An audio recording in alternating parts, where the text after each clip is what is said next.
it seemed to Osrith, as a platter was brought between the six of them at their table, to be a boiled sheep's stomach. Fergus, ever keen to eat, used a short knife, holding it like a dagger as he stabbed into the organ. Its guts of meat and oats slilled onto the platter. "Tag guys," Fergus declared. "Even the peasants support Domhnall," commented Tagged, using his fingers to pick up some of the contents and drop a bit into his mouth, before reaching for a small jar, out of which he poured a little of its contents, spirit which burned Osrith's throat, which Phelim declared to be Uischbetha, the welcome water which had used to toast his success in defeating Ivar Lothbrokson, where she had shamed Constantine fighting in his place. The evening played out with as much Tagice and Uischbetha as they could manage, with toasts to each of Domhnall's warriors, with only the Macrioge men and the Cambulate rising in opposition to one another when they were hailed. As singing began, in praise of Sained Macalpin, of battle, of wars and heroes of old, Osrith followed Tagged out to behind the hall, hanging back as he watered the woodwork, then leaning against it, relieved.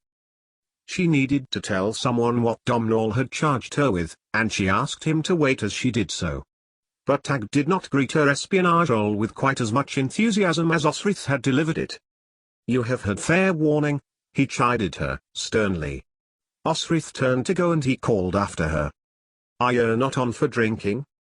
I must sleep, even if you and Fergus can go all night on the Bure, and handle a boat tomorrow." She turned to walk back to the stable, but Tagged placed a hand on her shoulder. Osrith turned, preparing to be defensive. But his tone had changed and he put his arms out towards her protectively, unsteady from the spirit. "He does ask too much of you, Osrith, that's all I'm saying." He looked at her up and down. "Considering what has happened to you." But Osrith did not want to hear it. He doubted her, her comrade in war. "You may believe in the Morrigan if you wish." She shot back hotly, "I do not." But almost as soon as she had turned to stalk off back to the hall, she regretted her harsh words to her friend, scorning his beliefs. She had been the cause of pain to flash over his features. Tagged walked past her, without saying anything more, and Osrith watched as Tagged trod the ground and ducked back in, without a backwards look. She sighed as she leaned back against the hall's wooden planks. Her head felt hot, and she regretted, too, drinking the Uischbetha. She should go to sleep, she knew, but... As she crossed the threshold of the hall, Osrith looked for their table.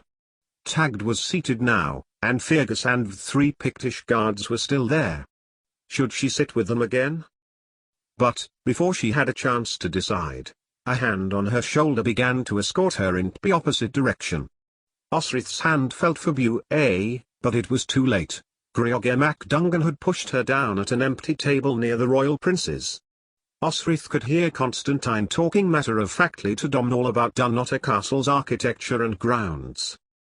Osrith's heart began to race and she made to get up, but an altogether different voice came from the man who had been nothing but hostile to her up to then, one of regret, and he sat on a stool a little away from her. "I am sorry my men beat you, girl," he began, his dark red head bowed. "I did not wish it, and I hope that didn't hurt you a great deal." "Nothing I couldn't handle," Osrith replied carefully as she inhaled, pain from her damaged ribs catching her chest. "Just say sorry to Tagged and do as he says." A warning came, in Osrith's mind. He said to stick with Hin and Fergus, do it, even if it means spending all night here. "And, you are a warrior, girl?" "Yes." Greoge looked up, his hair falling by his ears. "Here, drink." Greoge offered, taking a jug of Uischbetha from a servant, who was clearly taking it to Domhnall's table.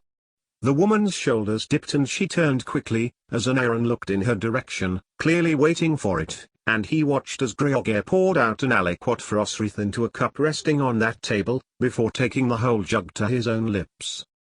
Despite her first thoughts screaming from her cerebellum to get up and go, Osrith reached out for the cup, sipping at the Uischbetha carefully. "You have fought bravely, on Iona to protect the Balash Big there," he went on. "The small boy?" "Domhnall, of course." Greoge laughed, as if Osrith knew who he meant, as if she had been there at a time long ago when he had been conceived for the soon-to-be king of Alba. Domhnall says your family were killed. Osrith nodded, confirming the old lie, playing with her cup to add texture to it. And have a fine accent. You are from Eofig? Bernisher. Osrith kept her hands on the cup and her eyes on her hands. That was where my family was from. Which was true, the family she had been given to by the Lindisfarne abbot after her hand injury. She had claiming she, too, was going to Iona to find her father, had been from Sea Huises, and adopted the dead family as her own, an extra layer of mislead in case her uncle sought her still. We kill the Bernicians. He leaned forward, play fighting at a battle like he might towards a child and, despite herself, Osrith laughed. Then, Griogr pulled away, looking seriously at her. I am sorry you were hurt, girl, he said again, a hand going to her arm, his fingers wrapping around it. My men felt Colleen's loss, still feel it.